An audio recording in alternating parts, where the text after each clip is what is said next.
तो तीसरा, इसी महीने में दामोदर लीला हुई। तो लास्ट हम चर्चा कर रहे थे दामोदर लीला के ऊपर कि किस प्रकार पहला जो इसका स्टेंजा है, नमामीश्वरम सच्चिदानंद रूपम लसत कुंडलम गोकुले विराजमानम, और उसमें हम देख रहे थे कि किस प्रकार इसी दीपावली के दिन गोकुल के अंदर ये दामोदर लीला हुई। अब ये जो भगवान की लीला है जो दशम स्कंद में है, उन लीलाओं को श्रवण करने का क्या लाभ है, उसका भी हमारे आचार्यों ने वर्णन किया है।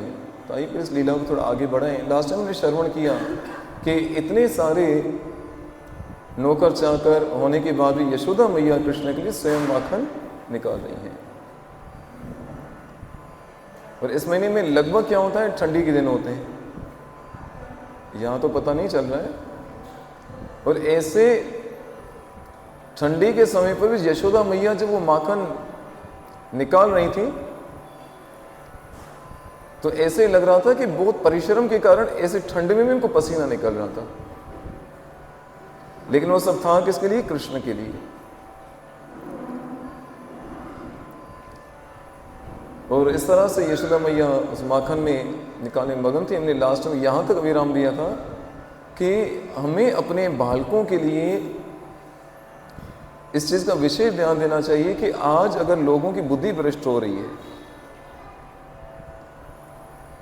ये लोगों के अंदर अशांति है, तो उसका कारण क्या है? उसका कारण है हमारा आहार शुद्ध नहीं है।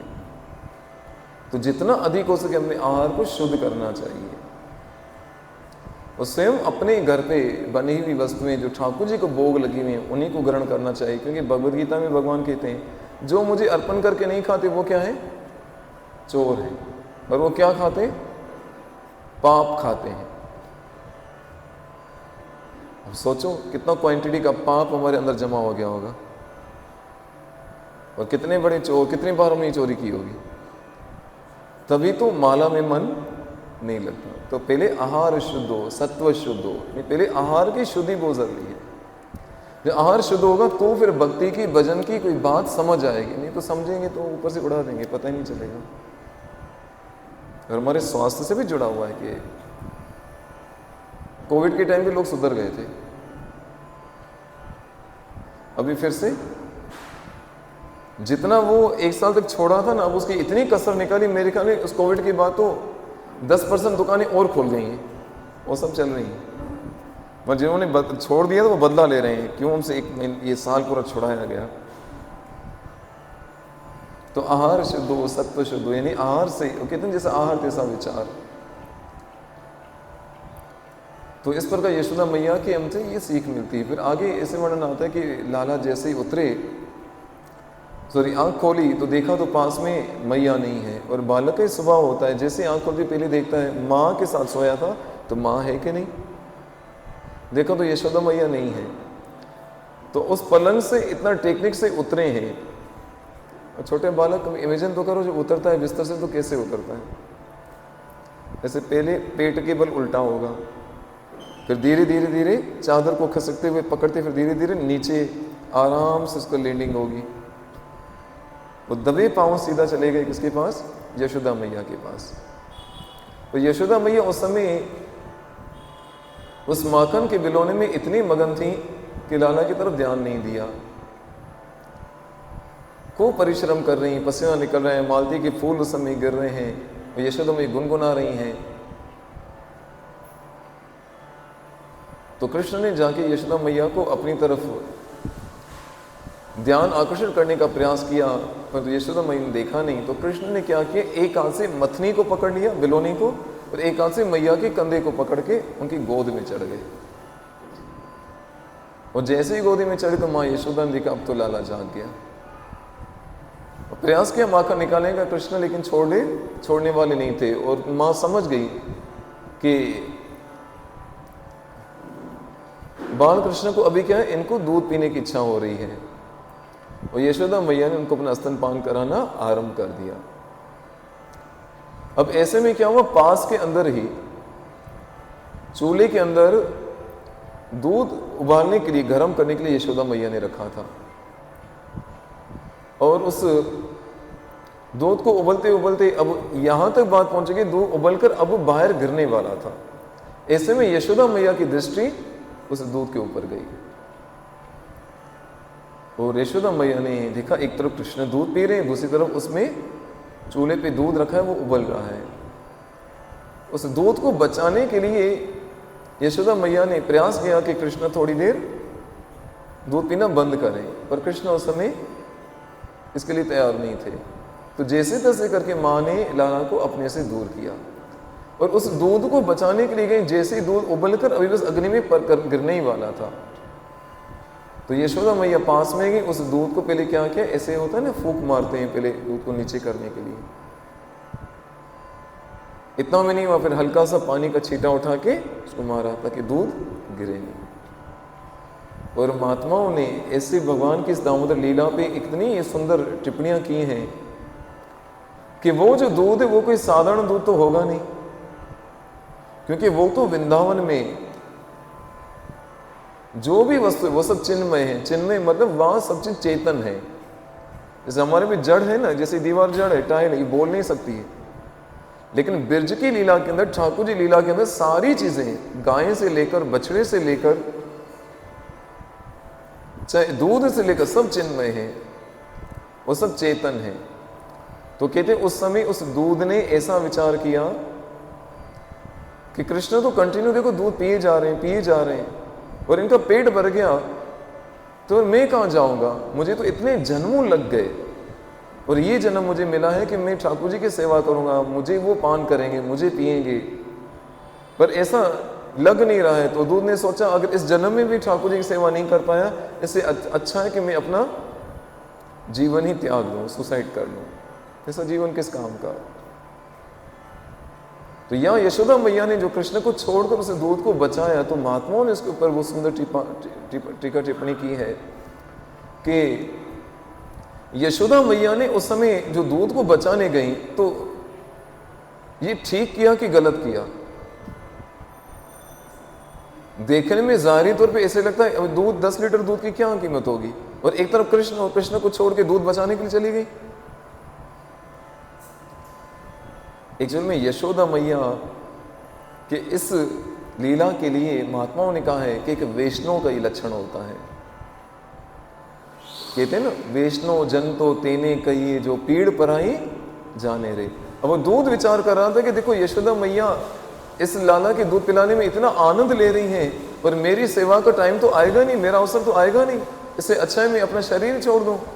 यशोदा मैया ने देखा कि मेरे प्रेम के कारण और मेरी लाला के ऊपर इतनी दृष्टि पड़ी, उसमें सेवा कर रही हूँ, और उससे अगर इसको नुकसान पहुंचे, कोई मेरे सामने कोई आत्महत्या करे, ये कैसे मैं सहन कर सकती हूँ। तो कृष्ण को छोड़ा और उस दूध को बचाने के लिए गई। कि वैष्णव का स्वभाव यही होता है। गवलोक से जो इतने मानुष शिला प्रभुपाद जी, इस संसार में हम लोग बैठे हैं तो अपने कर्मों का हिसाब चुकाने के लिए आए, अपने प्रारब्ध को काटने के लिए, सुख दुख लाभ हानि जो कुछ भी। लेकिन ऐसे जो महात्मा होते हैं, श्रीला प्रभुपाद जी और आज जैसे श्रीला भक्तिपाद जी का डिसिप्लिन्स डे है, तो क्या ऐसे महात्मा भी अपने कर्म काटने के लिए आते हैं क्या? नहीं, वो हम जैसे जीवों के कर्म काटने के लिए आते हैं। नहीं तो उनको क्या जरूरत है। और भगवान समय समय पे अपने ऐसे पार्षदों को इस दरा पे भेजते हैं, जैसे कीर्तन स्वामी श्रीला भक्तिपाद जी। सब बोलो जरा, हरे कृष्णा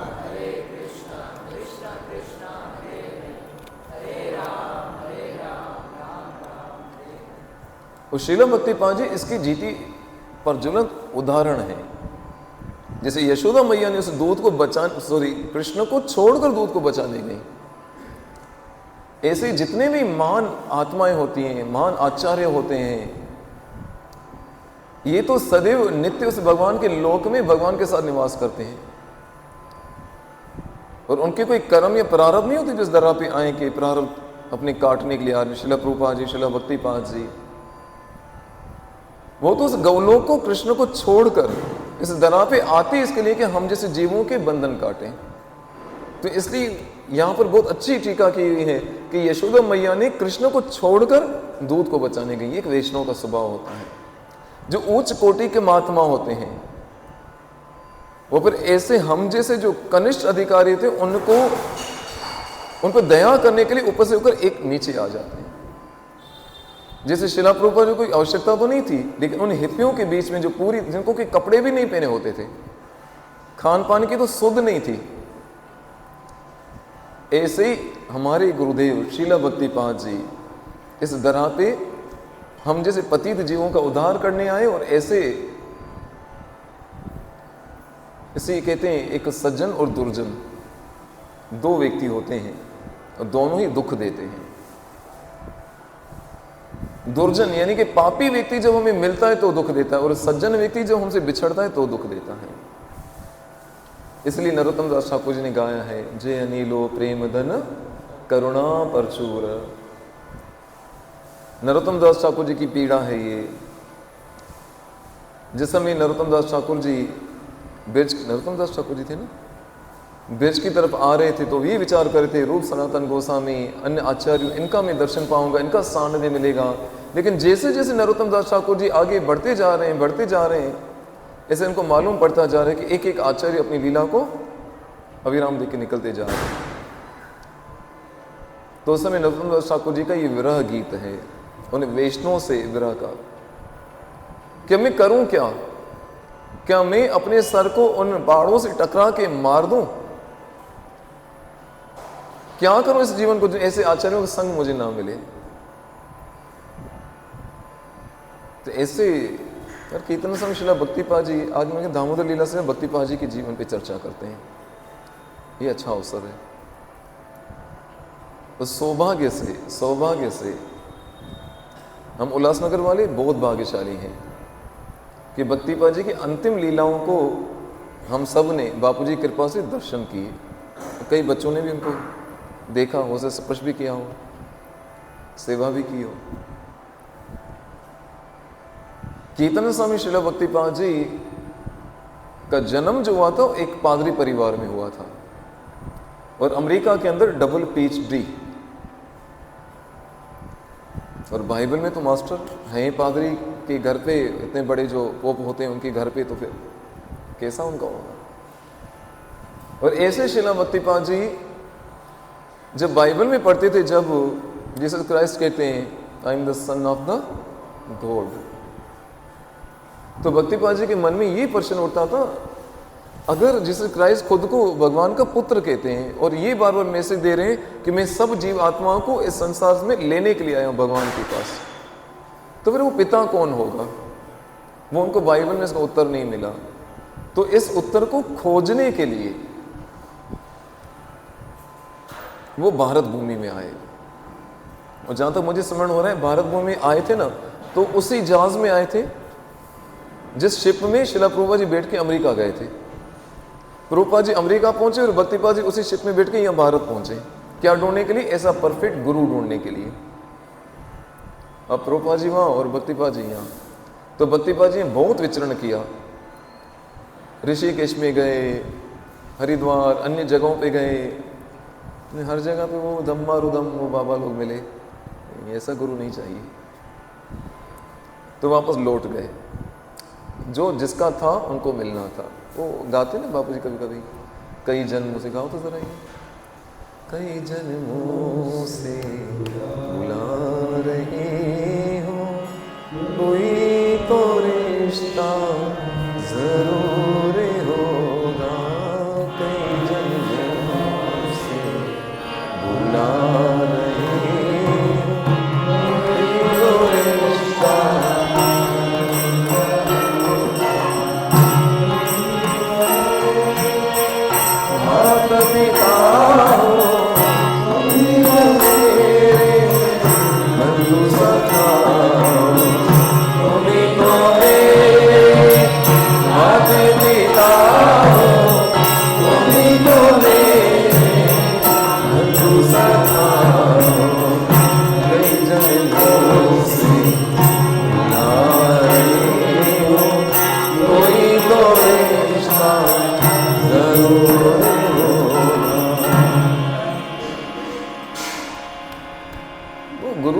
का, इसके लिए गुरु करना नहीं पड़ता, गुरु हो जाता है।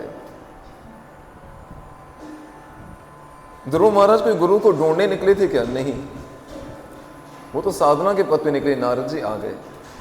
ऐसे भक्तिपाद जी गुरु ढूंढने आए थे, लेकिन जिनके थे उनसे मिलना था, प्रभुपाद जी से। आखिर में मिले तो प्रभुपाद जी से। तो शिला प्रभुपाद जी ने, शिला भक्तिपाद जी का पहले नाम था कीथ। क्या नाम था? कीथ। और स्वयं भक्तिपाद जी एक बार बताते थे, मैं मामा's बॉय था, माँ का लाडला। ट्रांसलेट करें तो ऐसे ही होगा ना, मामा's बॉय, माँ का लाडला था। और कुत्ता पालने का बड़ा शौक था। गुडाकेश उनके कुत्ते का नाम था, और वो वैष्णव जो नॉनवेज भी नहीं खाते थे।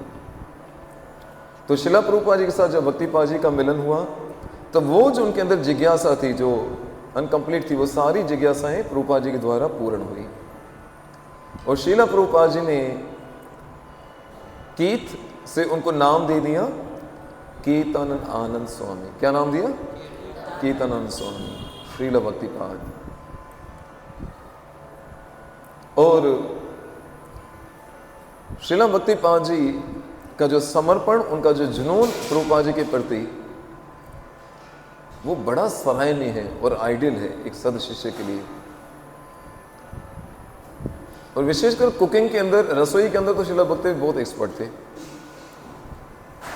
इसलिए शिला प्रभुपाद जी, उनके हाथ का जब भोग ठाकुर जी को भोग लगता और प्रभुपाद जी के सामने आता, तो भक्तिपाद जी से कहते कि मुझे लगता है मैंने आपका नाम जो कीर्तनन गलत रख दिया है, इसकी जगह पे आपका नाम किचन आनंद रखना चाहिए था।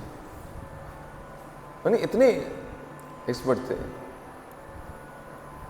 और आप सबको पता है कि वृंदावन के अंदर राधा दामोदर मंदिर में शिला प्रभुपाद जी के साथ भक्तिपाद जी भी आए थे, और वहाँ पर उन्होंने कुकिंग भी की थी भक्तिपाद जी ने, राधा दामोदर मंदिर में। फिर जब बापू जी के साथ भक्तिपाद जी वहाँ पे गए, तो उन सारी स्मृतियों को फिर से याद किया था। फिर शिला भक्तिपाद जी ने उस समय पर विचार किया कि जितने भी शिला प्रभुपाद जी के शिष्य हैं, वो सब कृष्ण के लिए कुछ कर रहे हैं, लेकिन जिन्होंने हमें कृष्ण तक पहुंचाया उसके लिए कौन कर रहा है, तो मैं प्रभुपाद जी के लिए कुछ ऐसा करूंगा। उन्हें विचार कि मैं अपने गुरुदेव के लिए मंदिर बनाऊंगा। और कैसा? पहले सब तक गोल्ड, सोने का मंदिर बनाऊंगा। वो पता नहीं कितने एकड़ पे फैला है, मैंने सुना है कि उल्लासनगर जितना है शायद, है ना? उल्लासनगर जितना, और वो भी सोने से बना हुआ। चमत्कार नहीं लग रहा है? वो भी ऐसा व्यक्ति जो घर से बिल्कुल सब छोड़ के निकला है। अब एक पादरी फैमिली में जिसका जन्म हो और वो एकदम कृष्ण भक्ति में आ जाए, तो सारे उनके परिवार वाले उनके विरुद्ध हो गए थे। और उनका समर्पण देखो कैसा है भक्तिपाद जी का। मैं आपको एक दो घटनाएं आपसे शेयर करूं। एकदम एक बार शिला भक्तिपाद जी को मालूम पड़ा कि शिला प्रभुपाद जी को बहुत सारे धन की, अभी कुछ धन की आवश्यकता और इमरजेंसी में जरूरत है। अब कहाँ से लाएं, मैं क्या सेवा करूं? तो अमेरिका में एक सिस्टम है, अगर कोई पागल होता है ना, अगर वो पागल खाने में चला जाए तो उसके बदले में उसको सैलरी या पैसे दिए जाते हैं। भक्तिपाद जी ये आइडिया अच्छा है, वो घर से भाग गए और ऐसा कुछ किया कि उस पागल खाने में उनको एडमिट होना पड़ा, हो गए। उसके बदले में बहुत सारे पैसे मिले। मैं प्रभुपाद जी को, प्रभुपाद जी ने पूछा कि ये कीर्तनन कहाँ है? तो कहीं से वाया उनको पता चला कि भक्तिपाद जी ने ये पैसे सेवा करने के लिए इस प्रकार किया है। प्रभुपाद जी आए और खूब डांटा भक्तिपाद जी को कि इन पैसों से ज्यादा तुम मेरे लिए बहुत ज्यादा कीमती हो, क्यों तुमने ऐसे किया मेरे से बिना पूछे? जैसे तैसे उनको उनके पेरेंट्स के द्वारा ये वो करके सोच चला के उनको वहां से निकाला। उनके पेरेंट्स ने निकाला, जहां तक मुझे याद आ रहा है, जैसे कुछ वो दे के प्रभुपाद जी का काम तो कर दिया। और भक्तिपाद ने कहा सॉरी, अब इसके बाद मैं घर छोड़ के नहीं जाऊंगा। अब पेरेंट्स के साथ आए तो रास्ते में कहीं गाड़ी रुकाई किसी काम के लिए, उतरे और ऐसा भागे कि पेरेंट्स को छोड़ दिया।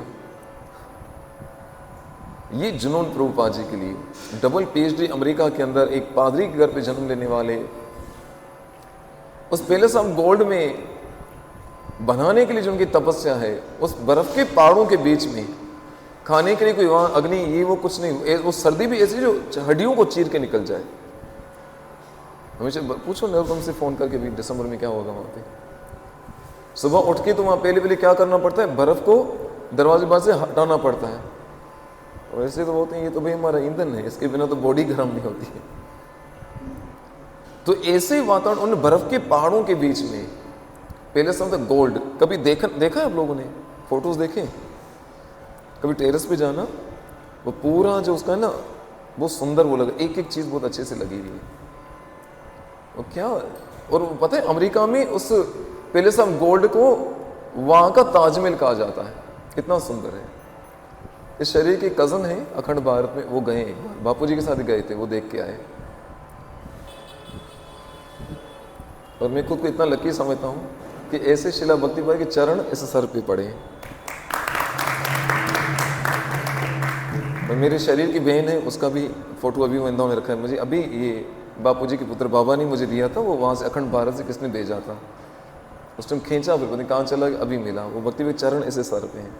तो वो भी कुछ ऐसा हुआ था, ये छोड़ो, मैं अपनी क्या बताऊँ, भक्ति पाजी की लीला है सब, वो फिर हम आपस में शेयर करेंगे। तो पहले से हम गोल्ड बनाने में इतना परिश्रम, पफ्ड राइस होते ना, ये मुरमुरा जिसको हम लोग बोलते हो, मुरमुरा, वो लेके जाते थे। तो बर्फ को कूट कूट के उसमें से पानी की व्यवस्था करना कि मैं अपने गुरुदेव के लिए इतना बड़ा सोने का वो मंदिर बनाऊंगा, और बनाया। तो उस समय जब वो बन रहा था, तो उस समय पर क्या, वहाँ के जो क्रिश्चियनिटी के लोग थे, क्रिश्चियन लोग थे, उन्होंने देखा एक पादरी का बच्चा होके आज वो कृष्ण भक्ति का प्रचार कर रहा है, तो कई प्रकार के एलिगेशन लगाए उन्होंने, कई प्रकार उनको नुकसान देने का प्रयास किया। उन्होंने एक बार ऐसे कहा कि इन्होंने हमारे क्रिश्चियन एक लड़की को बलि चढ़ाने के लिए लेके गए हैं, इस बहाने से वेस्ट वर्जीनिया में पहले सब गोल्ड पे अटैक कर दिया, बड़ी मशीन गने ये वो सब लेकर। और वहाँ पर गए तो सारे वैष्णव तो भयभीत हो गए, अभी वो अस्त्र शस्त्रधारी और इनके पास कुछ नहीं, या वहाँ भागने लगे, कुछ क्या हुआ, बहुत नुकसान पहुंचा। और ठाकुर जी को भी बहुत नुकसान पहुंचाया शायद उन्होंने वहाँ पे। और भक्ति पा जी को वहाँ से गन पॉइंट पे लेके गए, उनके कहा कि अपने लिए यहाँ पे खुद कब्र खोदो, और उनसे वहाँ पे बड़ा सा गड्ढा करवाया, अब इसके अंदर बैठ जाओ, इसी में तुमको दफनाएंगे जिंदा। और उसमें भक्ति पा जी को बिठा दिया गया, और ऊपर से जैसे वो मट्टी डालने वाले थे, ऐसे में इतना बड़ा विस्फोट हुआ, से लगता है किसी ने बहुत बड़ा कोई बम या कोई एटम बम किसने गिरा दिया हो। तो वो जो शस्त्रधारी थे वो सब भयभीत हो गए, लगता है कि इनके भक्तों ने कुछ बड़े वेपन्स वगैरह लेकर आए हमको अटैक करने के लिए, तो भाग गए सब। जब तक वो सारे शिष्य जो थे वो भी कोई लाठी, कोई डंडा, कोई झाड़ू, क्या जो भी मिला वो सब लेकर आए। वहां देखा तो कोई बदमाश वहां पे था ही नहीं, वो गड्ढे के अंदर भक्ति पाजी बैठे, और वहां पे आराम से बैठ के क्या करें, जैसे कुछ हुआ ही नहीं, जब कर रहे हैं हरे कृष्ण हरे कृष्ण। तो सब हैरान थे कि इतना बड़ा विस्फोट, इतना जो बम के धमाके जैसी आवाज है वो आई कहां से। तो भक्ति पाजी गड्ढे से बाहर लाए, और जब मंदिर के अंदर पहुंचे तो भक्ति पाजी के ठाकुर जी का नाम क्या है, कौन बताएगा, हाथ उठाओ खाली जिसको पता है। अमेरिका में जो भक्ति पाजी ने वेस्ट वर्जीनिया ने पहले साल तक गोल्ड बनाया, उन ठाकुरों का नाम क्या है, 2-3 लोगों को पता है, 4,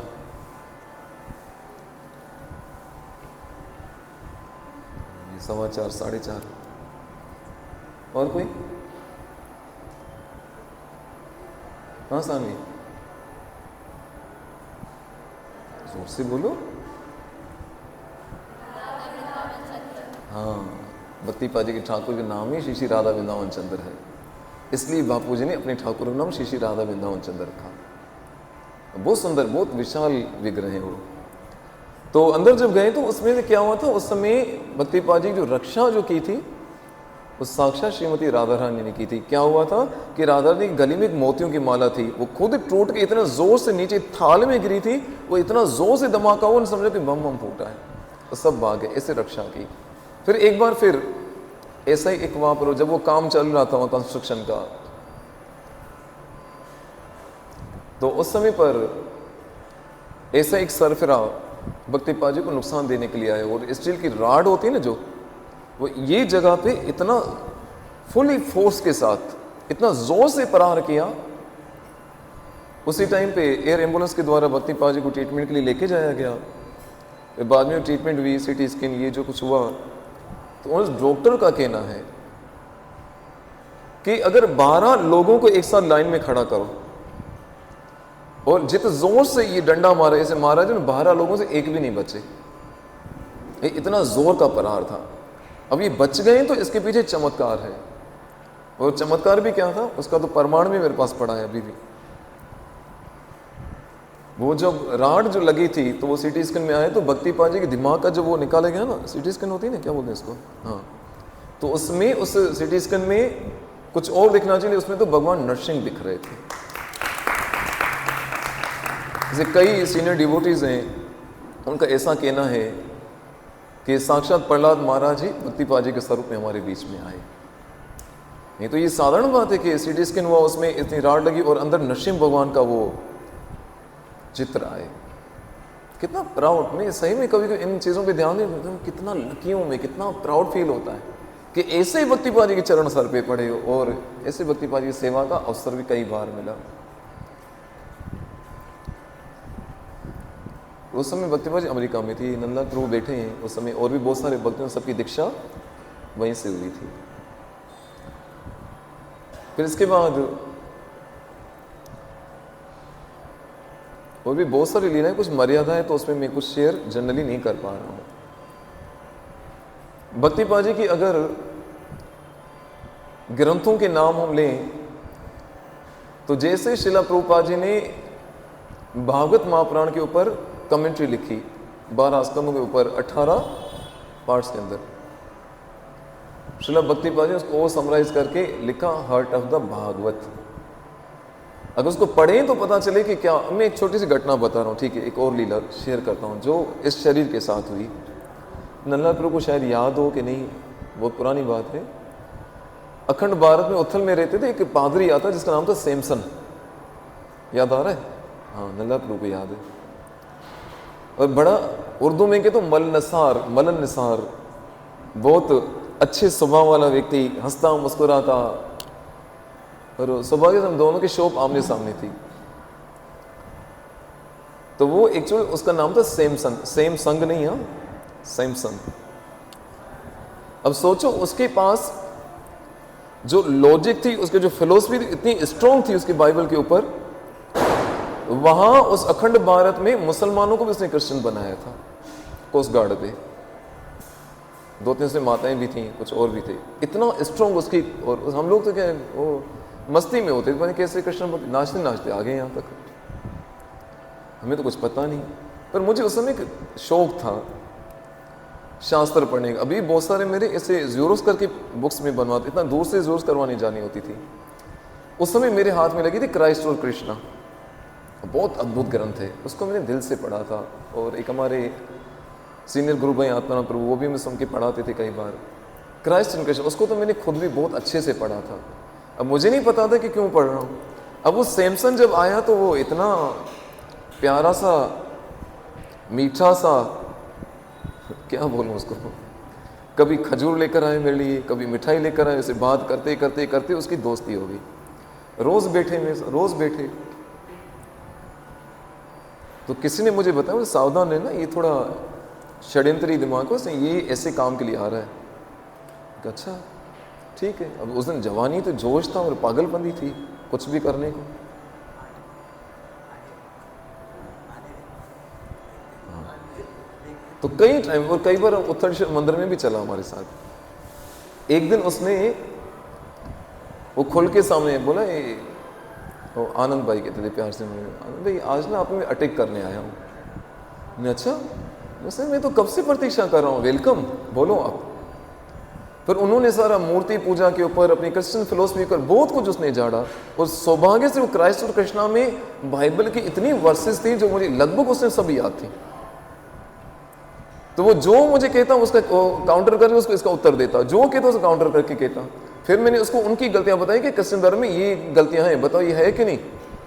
तो यार तूने बाइबल पढ़ी क्या? मैंने बाइबल पढ़ी क्या? तुम्हारी बाइबल को समझने वाला जो हमारा बड़ा बाप है ना, वो तो खुद पादरी, तुम क्या मुझे ये समझाओगे।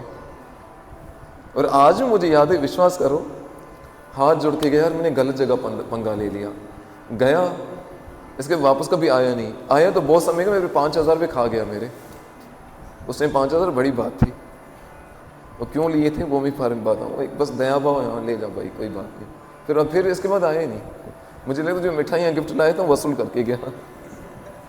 तो मैं बताना ये चाह रहा हूँ कि एक भक्ति पाजी को बुक क्राइस्ट इन कृष्णा, अब वो सारी बुक्स रेयर मिल ही नहीं रही। अभी हमने उस पर सर्च किया, कौन सी कितने $, की वो book, Joy for not sex, ऐसा जो एक बुक हमने सर्च किया, 35,000 रुपये की बुक मिल रही है वो, और सौभाग्य से हमारे पास है ये, मीत ने बहुत मेहनत की उस पर, वो बुक हमारे हाथ लग गई, और 35,000 की वो बुक मिल रही है अभी। और क्या उसकी लॉजिक उन बुक्स के अंदर, heart of the Bhagavat, Christ in Krishna, eternal love, spiritual warfare, ये इतनी इटर्नल लव आप पढ़ो तो पागल हो जाओ यार, ये कैसे लिखने वाला लगता है ये सामने ठाकुर जी से बात कर रहा है, जो ठाकुर कन्वर्सेशन हो रही है भक्ति पाजी की। और ऐसे अद्भुत, एक छोटी सी लीला के साथ समाप्त करूं। जब हमारी दीक्षा हुई थी ना, ये नंदलाल प्रभु, मेरी शरीर की जो बहन है, उनकी 2-4 और भक्त भी थे, तो ब्राह्मण दीक्षा और हरिनाम दीक्षा मेरी साथ में हुई थी, एक साथ हुई, जो कि एक साथ होती नहीं है। 1-2 और भक्त थे, उनकी भी ऐसे ही हुई थी। तो फिर इस पर मैंने जब पढ़ा दीक्षा के बारे में, दीक्षा में ये नियम होता है कि जो ब्राह्मण दीक्षा के टाइम पे गायत्री दी जाती है ना, वो गुरु महाराज कान में देते हैं, और जो हमारे गुरुदेव उनको उनके गुरुदेव उनको दी। ये परंपरा कृष्ण से चली आ रही, यानी जो वो कृष्ण प्रेम हृदय में उनके, वो ट्रांसफर करते हैं अपने शिष्य के अंदर। तो मन में ऐसे हो रहा था, ऐसे कमी, फिर यार भाई लेटर ही दीक्षा हुई है, क्या ऐसा नहीं होता कि वो ब्रह्म दीक्षा मंत्र काश मुझे भक्ति बाजी कान में देते, क्यों वंचित रह गया। तो ये कमी फील हो रही थी। फिर मैं जब ये भारत में बापू जी की कृपा से यहाँ पर आया, पता है क्या हुआ, यहाँ पे दिल्ली के कुछ भक्त आए थे, वो भी अखंड भारत के थे, उनकी दीक्षा होनी थी। और सौभाग्य उस समय मीनाक्षी और मैं भक्ति पाजी के वहाँ ऊपर टेरेस पे उनके साथ सेवा करते थे। वहाँ पे भक्ति पाजी के ठाकुर गौर निताय जो हैं उनकी सेवा करते थे, और मुझे भी वहाँ सेवा मिल जाती थी, विष्णु भाई भी होते थे। तो बापू जी उस समय कहा, ये दिल्ली के भक्त आए हैं, इनको दोपहर में इनको दीक्षा होनी है, तो आप भक्ति पाजी के पास रहना और एक को साथ में लेकर जाना। तो जय बापू जी, जैसे आपकी आ गया। 4 या 5 भक्त थे, वो त्रिलोका प्रभु के सेंटर से आए थे वहाँ पे। तो मैंने उनको कहा, ऐसे आपका टाइम दिया है भक्ति पाजी ने, तो आप चलना मेरे साथ, आगे आपको दीक्षा का कार्यक्रम है। तो दोपहर का टाइम था, अभी भी मुझे वो टाइम याद है।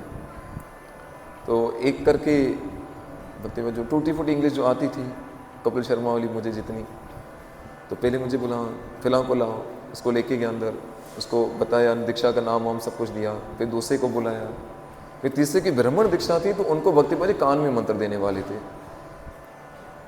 उसकी बारी है, तो मेरे अंदर क्यों खलबली मच रही है यार, हिम्मत नहीं होती भक्ति पाजी सामने कौन बोले कि अरे यार ब्राह्मण दीक्षा उनको कान में भक्ति पाजी मंत्र देंगे, और मुझे बाई लेटर मिले सामने भक्ति पाजी, और मुझे देखो हो नहीं रहा। अब चल रही बात मेरे मन में, और बोलने की वो शक्ति नहीं। लेकिन गुरु महाराज क्या होते हैं ना, वो कहते हैं वो हमारे आत्मा के पिता होते हैं। क्या होते हैं? गुरु महाराज हमारी आत्मा के पिता होते हैं, कृष्ण हमारी आत्मा के पति होते हैं, हमारे हृदय की बात को समझते हैं। मुझे कहा कि वो तीसरे व्यक्ति को बुलाओ। मैं गया बुलाने, एकदम आवाज आई, रामानंद कम बैक। क्या हुआ? और भक्ति बाजी आवाज भी ऐसी होती थी, क्या हुआ पता नहीं, गलती तो नहीं हो गई। प्रेशा से बुलाया, बैठो यहाँ पे। तो व्हीलचेयर के साइड में बिठाया, तो ये कान लाओ, हैप्पी दिवाली, ये कान लाओ। और वो जो इतने सालों से जो इच्छा दबी पड़ी थी ना, वो भक्ति पर स्वयं गायत्री मंत्र इन कानों में दिए। मैं कहा वाह, तो मैं तो न्याल हो, कब से कितने सालों पुरानी वो इच्छा थी, आज देखो भक्ति पर से तो कान में वो मंत्र दे रहे हैं, जबकि मैंने बोला नहीं। अब वो चीज़ें याद करता हूँ, भक्ति पर चरण सर पे पढ़ना, ये कान में जो गायत्री मंत्र देना, गुरु के साधन नहीं होते। फिर चरण वाली लीला भी मैं आपको बताऊँ क्या हुआ था। किसी समय पे हमने महाराज बलि वाला प्रसंग पढ़ा था, कैसे भगवान वामन के सर पे अपने चरण रखे थे। फिर कालिया नाग वाली लीला पड़ी थी, भगवान उनके शीश पे क्या चरण चिन्ह थे। तो मतलब आप पे माया या कलयुग कभी प्रभाव नहीं डालेगा। तो मन में ऐसे बचपना पागलपंदी, यार काश ऐसा हो जाए कि बापू जी मेरे सर पे अपने चरण रखें।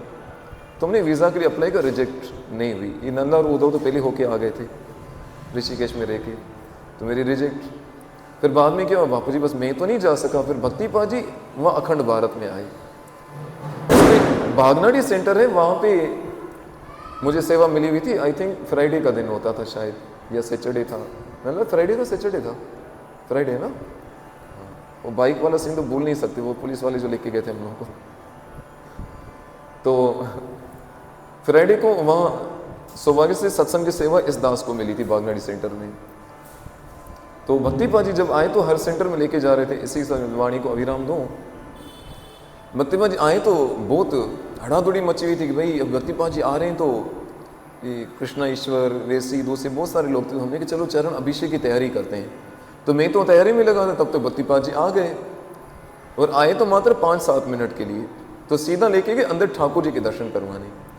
भक्तिपा जी ठाकुर जी के सामने रुके, तो मैं तो बाहर तैयारी में लगा था, मेरे को कोई नए लोग हैं बेचारे, किसी से कोई मर्यादा नहीं टूट जाए, मुझे ध्यान देना पड़ेगा। तो अंदर उस समय जो राजीव था उनके साथ, उनसे पूछा कि यहाँ इन ठाकुरों का श्रृंगार कौन करता है। उन्हें ठाकुर जी बहुत सुंदर हैं भागनाडी में जो। तो किसी ने कहा कि यहाँ लीला माता जी श्रृंगार करती हैं। तो लीला मम्मी को बुलाया, उनको बहुत, वो मेरी सौभाग्य से मैं उनको शिक्षा गुरु मानता हूँ, जीवन की पहली मेरी शिक्षा गुरु बचपन से, जब कोई होश भी नहीं संभाला था। वो हिंगलाज का समय ही वो सब तब से, इसलिए वो आज मैं उनको याद करता हूँ। उनके बहुत आशीर्वाद उस स्नेह मेरे ऊपर रहा, और भी बहुत सारे भक्तों का, पर विशेष उनका। तो उनको बहुत आशीर्वाद दिए कि क्योंकि जो हम श्रृंगार करते हैं ठाकुर जी का, तो हमारा प्रेम ठाकुर जी के ऊपर दिखता है। फिर ऐसे उन्होंने पूछा ये प्रचार कौन करता है, तो मैं तो बाहर था, मुझे नहीं पता क्या हो रहा है। तुरंत बुलाया तो भक्तिपा जी बहुत खुश हुए, तो आशीर्वाद दिए।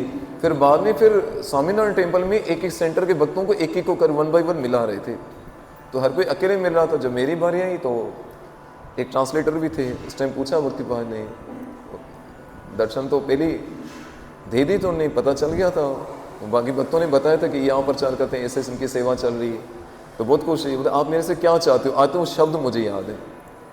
मैं बताऊँ, एक इच्छा थी, एक सपना देखा था कि मैं काश ऐसा हो जाए कि आपके चरण मेरे सर पे पड़े। क्या इस इच्छा को मैं पूरी कर सकता हूँ? बताइए, ऑफ कोर्स। तो अब समझो उस समय मेरी क्या हालत हो रही होगी। वो चित्र आज भी पड़ी है, फोटो मैं दिखाऊंगा कल, कहीं आया आश्रम में। तो वो चरणों में ऐसे सर रखा और भक्तिपा ने ऐसे चरण प्रेस कर दिए। उस दिन से विश्वास हुआ कि ठाकुर जी अब मेरी गारंटी, मेरे अंदर तो कोई साधना भजन भक्ति तो है नहीं, लेकिन ये चरण पर इनके प्रताप से मुझे कृपा मिल गई। अब मुझे विश्वास है कि अब मेरा कभी पतन नहीं होगा। फिर इसके बाद सबने लाइन लगा दी, सबने भी चरणों पे सर रख के फोटो खिंचवाए हैं, वो लगे वो सारों के। तो ऐसे शिला भक्तिपा जी के आज डिसिप्लिन्स डे है। गुरु महाराज कहीं हमारे बीच में से जाते नहीं, वो अपने शिष्यों में समा जाते हैं या अपने ग्रंथों में हमारे बीच में रहते हैं। आप भी शिला भक्तिपा जी के ग्रंथ पढ़ो या साक्षात बापू जी के दर्शन करो, तो हमें लगता नहीं कि भक्तिपा जी कहीं गए। और सौभाग्य कहो कि भक्तिपा जी के जो यहाँ पे लीला है उनमें भी हमने दर्शन किए। और जब उनका ये लीला की अविराम हुआ, जब भक्तिपा शरीर को वृंदावन लेकर जा गए, तो उस टाइम भी, उस समाधि के समय में भी हमने उनके दर्शन किए। तो ये बहुत बड़ा सौभाग्य मिला कि इच्छा थी, एक अंदर ही कसक रही थी, अरे यार प्रभुपाद जी के, अच्छा मेरी बर्थ थी 76 और प्रभुपाद जी संसार से गए थे 77 में। यार 2 साल पहले जन्म लिया होता तो कितना अच्छा था। मैं सोचता था ऐसे, मैं पागलपनी बचपना। फिर बाद में चलो ठीक है, लेकिन वो नहीं सही तो भक्तिपा जी सही। और फिर एक सौभाग्य के प्रभुपाद जी के गुरु भाई नारायण भट्ट गोस्वामी, नाम सुना है किसी ने? उनको भक्ति वेदांत का टाइटल दिया गया। फर्स्ट टाइम वृंदावन गए तो ये इच्छा भी वहां पे पूरी हुई। नारायण भट्ट गोस्वामी जो प्रभुपाद जी के गुरु भाई, जिन्होंने बहुत बड़े ग्रंथ लिखे हैं, उज्ज्वल नीलमणि और भजन रहस्य, ये सारे ग्रंथ उन्होंने भक्ति वेदांत, ये नारायण भट्ट गोस्वामी ने लिखे। तो मैंने समझा ये प्रभुपाद जी के समय के, तो अब पता नहीं कहाँ लीला कर रहे हैं, मुझे क्या होता अभी है। फिर उनके हस्ताक्षर भी मुझे मिले, वो आज भी मेरे पास रखे हैं। तो कभी कोई इन आचार्यों के वो हस्ताक्षर, उनके चरण के वो फोटो जब देखते हैं तो लगता है कि आज ही जो सब संभव हो रहा है ना, नहीं तो मेरी बोली कैसे कवि की तरह काएं काएं करना, कौन इसको सुने। ये तो उन महात्माओं की कृपा है कि आज 4 लोग बैठ के उसको सुन रहे हैं। और भी प्राउड होता है इन बच्चों पर कि जो इस कृष्ण भक्ति को आगे बढ़ा रहे हैं। और ये सब हमारे गुरु महाराज शिला प्रभुपाद जी, शिला भक्तिपा जी और बापू जी की कृपा से है। बस इसी मंगल कामना के साथ कि उन आचार्यों की कृपा हम सब पर बनी रहे, जिससे हम अपने जीवन को धन्य कर सकें कृष्ण भक्ति का प्रचार करके। बोले कीर्तन श्रील भक्तिपाद की। परम गुरु श्रील प्रभुपाद की हिताई घोर परमानंदे।